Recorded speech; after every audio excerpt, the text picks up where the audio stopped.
All right, welcome to my FX Buddies, the podcast. And this is episode 33. Yes, 33. All right, it's going to be another short one. Okay, I'm going to try to make it short. Okay, but remember I said I wouldn't do another one unless something good came out? I think something good came out. I mean, it doesn't mean we're going to the bank tomorrow, but anyway, okay, so my FX buddies, you see it right here, my FX buddies. There's podcast, there's a blog, and I forgot to give the blog location, whatever, myfxbuddies.blogspot.com. That's where you find the blog, which has everything, the videos, the stuff I forget to put on, and then I have to go back in post-production. And I did. So if you go to yesterday's blog, I did put the articles about what happened to the commander of the Iranian Guard. Yeah. All right. So we're just going to get into it. Well, no, Spotify.com. There's my FX Buddies is there, and I think there's video, but it's just the video. You won't see the articles there, right? And everywhere has a link to the blog. If you click on the description or more info or whatever box, I try to put the link.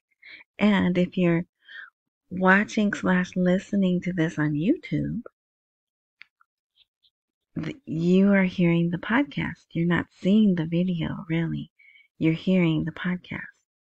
So they have more. If you look under what seems to be the video, there's a word more. If you click more, a box opens and the link to the blog is there. Okay?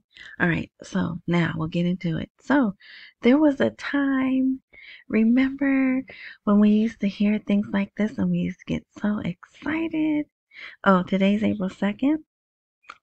It's the second day of our Ask for It April 2024, and this should be updated. I know it's late. I tried several times to do this earlier today, but it just didn't work.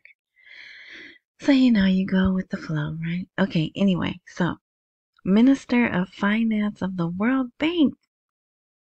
We have made plans to accelerate the pace of financial and banking reforms, and yes, this is it.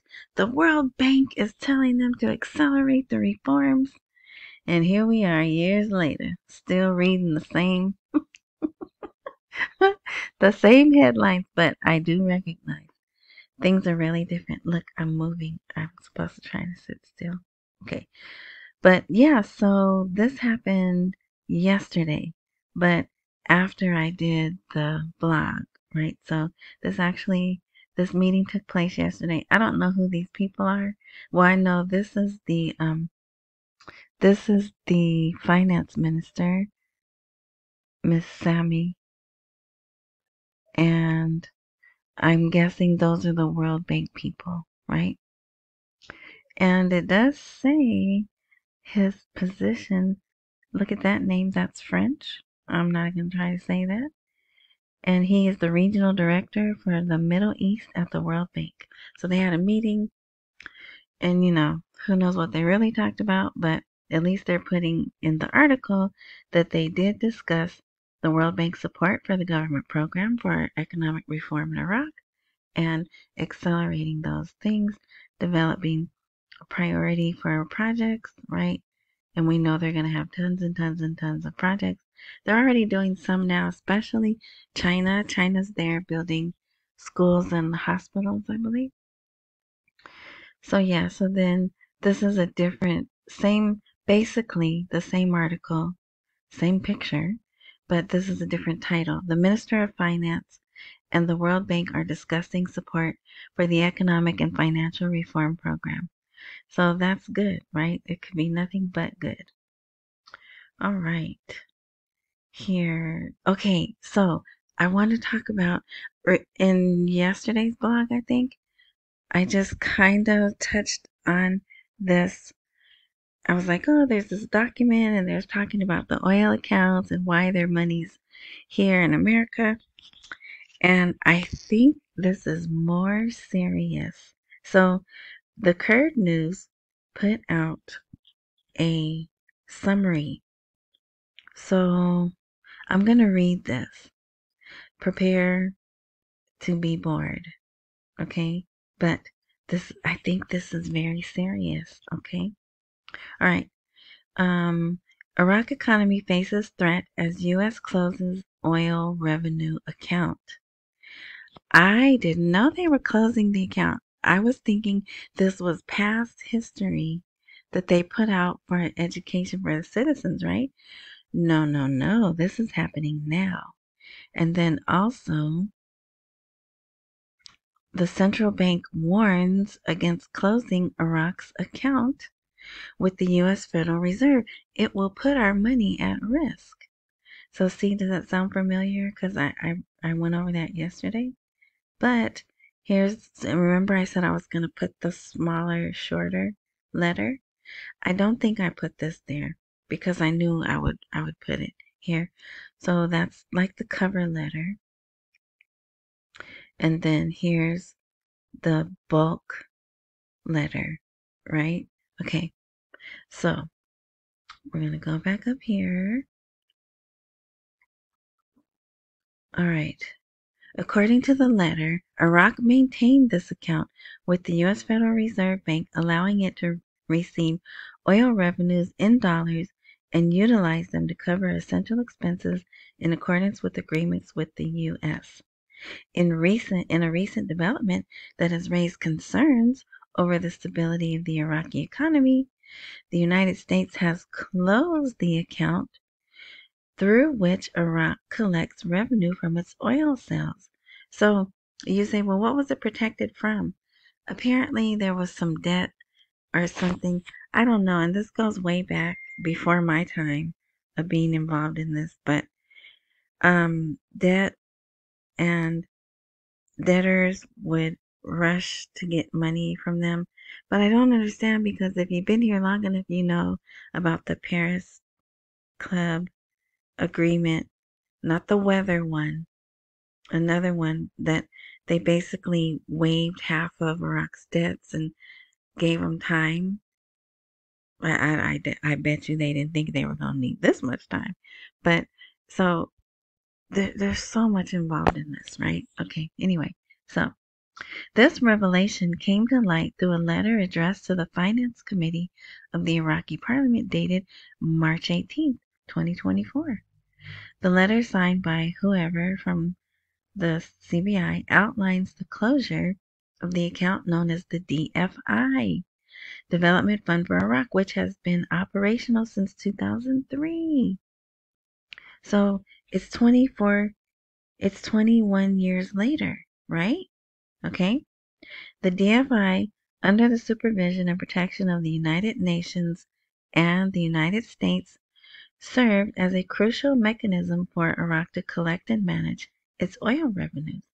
According to the letter, Iraq maintained this account with the U.S. Federal Reserve Bank, allowing it to receive oil revenues in dollars and utilize them to cover essential expenses in accordance with agreements with the U.S. However, with the closure of the DFI account, Iraq's oil revenue is now being directed to a new account referred to as Iraq. All capital letters. Look at that. Iraq 2. This transition raises concerns among experts, including finance and banking specialists. Yeah, look at those names. Okay. So that probably a guy who warns that the protection previously afforded to Iraq's revenue may no longer be guaranteed. Yaqub. Oh, you know what? Maybe that's how you say that. Yaqub.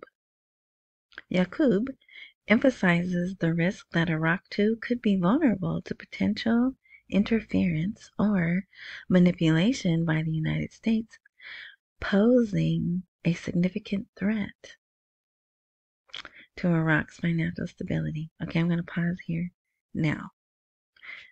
Is it me, or doesn't that seem a little suspicious? If you're Iraq, you're like, wait a minute, I'm trying to kick your troops out, and you just unprotected my money? See, that's how I think, right? But remember, I don't know everything that's going on. But anyway, so, okay. Yaqub emphasizes, in addition to the closure of the DFI account, the letter also sheds light on a contractual agreement between Iraq and a U.S. company for the transportation of dollars. Now, why don't they want to say what company? All right. And a U.S. company for the transportation of dollars from the U.S. to Iraq. And remember, we've heard about dollars and dinars being flown. If you're new to this whole experience, you can internet search billions over Baghdad, and it's a cosmopolitan article. It's an article, I believe it's cosmopolitan. Billions over Baghdad, and it talks about how the monies were flown, the currencies were flown in airplanes. All right. So let's see. In addition to, the U.S. company for the transportation of dollars from the United States to Iraq. Under this contract, Iraq paid a security deposit of $441,000 with a transportation fee of $216,310 for each convoy of dollars. And remember, they have that new, so the dollars are going to those certain banks. They're right. They're not going through the CBI. Remember that? That was something that changed also. And I just think this is good. I think it's all a setup to get them to the next stage, right? Because if they're sovereign, they shouldn't need us protecting their money, right?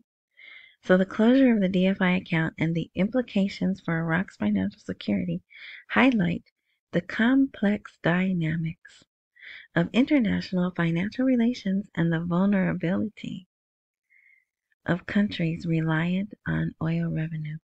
As Iraq navigates these challenges, stakeholders closely monitor developments to assess the impact on the country's economic stability and future prospects. Okay, so doesn't that sound like that's a major change? I don't know. I could be wrong. And look at this. Look who's in Iraq 20 years later. Understandings between Iraq and the American Halliburton. Yes, Halliburton. Regarding oil and energy projects. That's suspicious to me also. Like maybe a contract has expired and they need to be there to renew it. Oh, and by the way, we just took money out of that account that protects it. So yeah, I get 20 oil wells. I get 43 oil wells. So yeah, that is just too, I don't know. But like I said, I don't think it's bad. I don't want to. I think it's good, like I said, and hopefully it's setting them up to go on their own, right? I mean, as much as we're gonna let them go on their own. All right. So I'm not gonna read that because that is just more detailed. So, all right, now What else is on here? Oh, we're doing good. 15 minutes. Oh, so here, Sudani stresses to members of parliament the importance of passing laws that improve the investment environment. And see, I've been saying there's all these laws for against extortion, kidnapping. What's the other thing with an E? Blackmail. And there's one other. I can't remember. But, you know, you wouldn't think that you need a law saying you can't extort people, you can't kidnap people, but apparently you do. But remember, those laws have been done like forever, and they could zip them through. All right. Here, response to look at the devastation of the Iranian consulate in Damascus. So, what was our response? Washington confirms to Tehran that America was not aware of the bombing of the Iranian consulate in Damascus. Like they believe them, right? But they have to say it. I don't know. I don't trust any of those governments. I don't believe anything they say. I just know Iran is going to retaliate, and I did see on social media. There's not an article for it, but on social media, someone's claiming Tehran said they won't respond until Sudani's out of office or the next government or something like that. But that seems like way too long a time. But anyway, I thought this was interesting as well. Iraq Stock Exchange, the launch of a new stock trading index is near. I think it starts April 21st. Well, so you could read this. Basically what it's saying, they're going to launch ISX 15. That's the name of the Iraqi Stock Exchange, ISX. So they currently have about 60 companies on the stock market, but they don't all trade. So it looks like they've taken the 15 most they call them the best 15 companies in terms of continuing daily trading, and they're putting them on their own little index. And I'm thinking maybe they wanted to do more, but because of the delays of everything, this is all they could do right now. But it's forward movement, right? They're trying to, that guy, I forget his name, he wanted to improve the stock market, the stock exchange, get it doing more things, make it more attractive for foreign and domestic investors. So, and it says right here, and to attract new investors and national and foreign investment portfolios. So they announced that, but yeah, this doesn't say when it's going to start. Probably sometime this month though. All right, and what is this? We're almost done.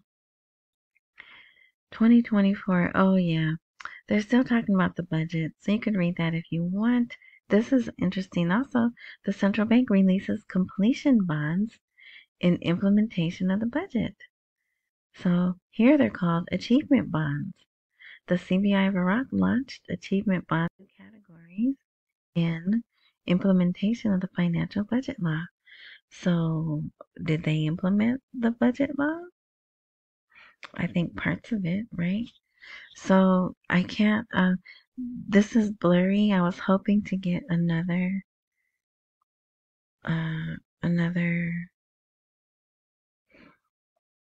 hmm, I was hoping it would be on another website somewhere where it was not blurry, but I haven't found it yet. So for now, we just have to trust what they say. But see how they just have one little tiny paragraph? And this is, This looks like a list of something. So hopefully I'll be able to get that I'm curious to know what it says. All right. Here's more complaints about the payment cards at the gas station. Drivers complain of draining their pockets. So it looks like it says a small number are accepted. Well, here, let me just read this. According to citizens who spoke to the news, the financial payment machines at gas stations reject citizens' cards, but maybe they're putting them in wrong, right? Remember I showed you that article where they had to literally show them how to insert the card? As a small number are accepted and the majority are rejected, prompting them to go to a company close to the station to buy a payment card for sums of money, and then the device accepts it immediately without problem. But what do they have to do?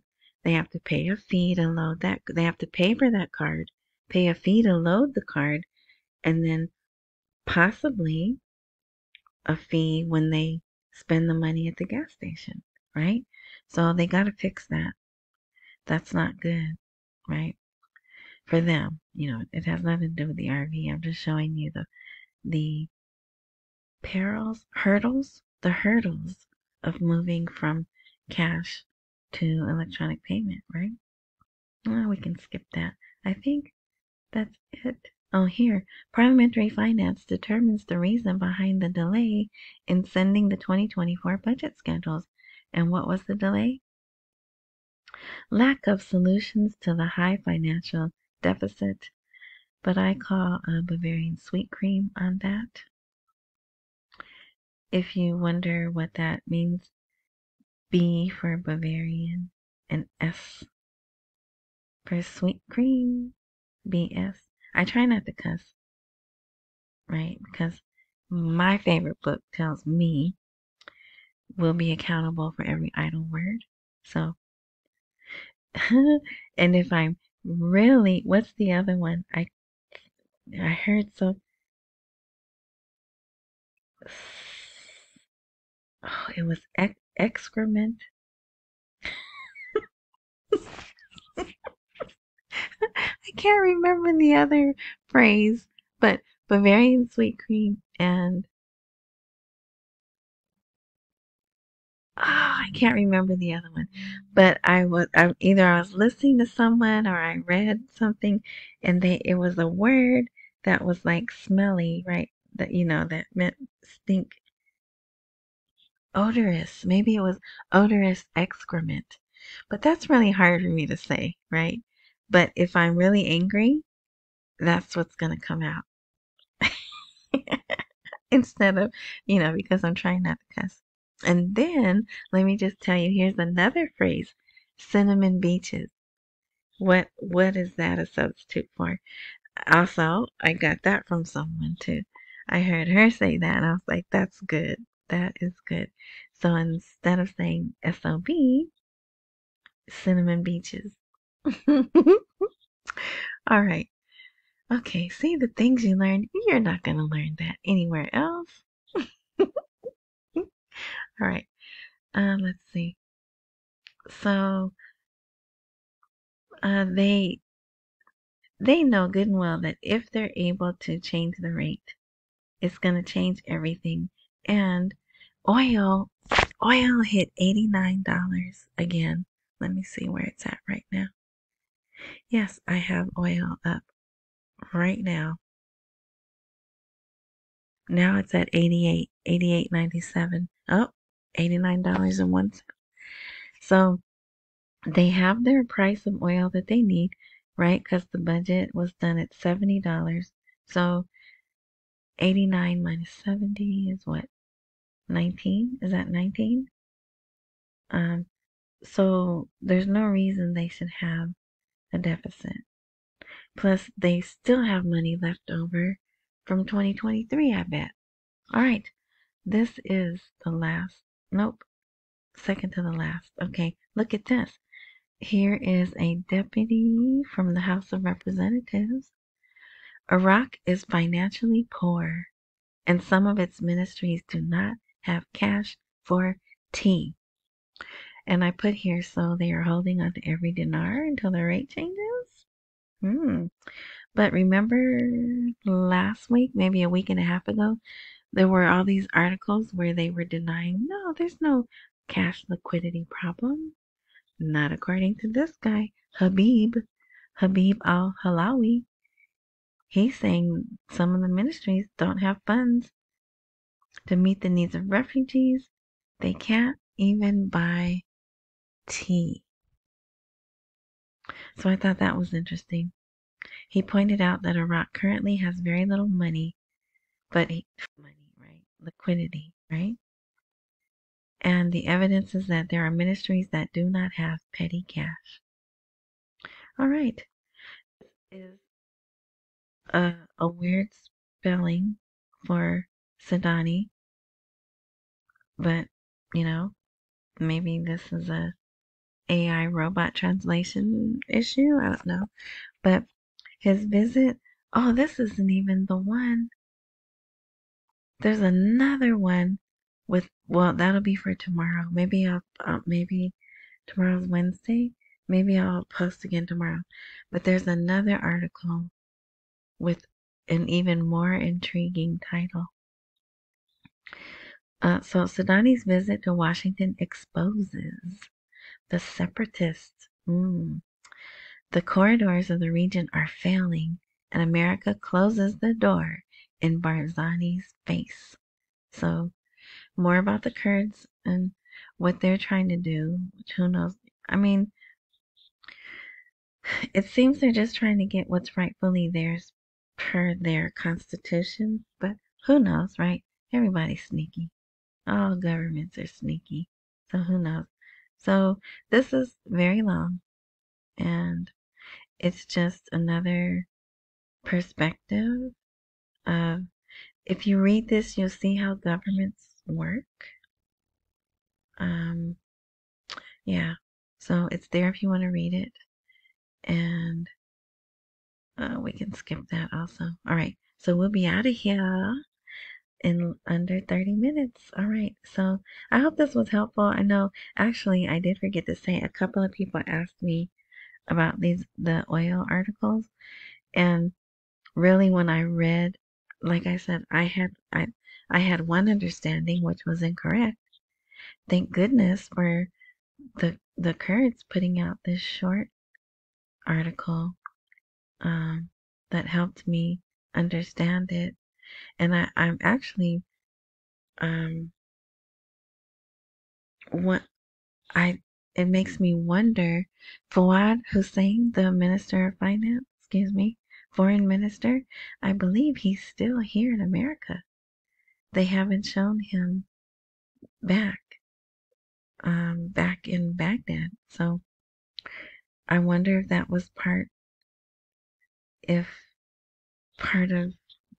what he's doing. Whatever he's doing is very intense, because he's been here over a week. Maybe like a week and a half now. Maybe 2 weeks even. But anyway, all right. So thanks for listening. Hang on in there. Accumulate while we wait for the rate to appreciate. And if you didn't, there was an article about the dong that's on yesterday's blog, which we haven't seen too much, but it was talking about they were devaluing their currency. So I thought that was interesting. Anyway, all right, so thanks for listening. Did I say don't miss any meals and pay all your bills? Don't miss any meals and pay all your bills.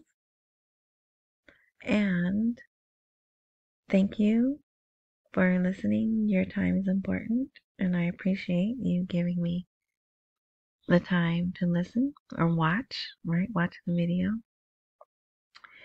Enjoy the rest of your morning, night, noon, whatever time frame you're enjoying this content. Ooh. And until next time.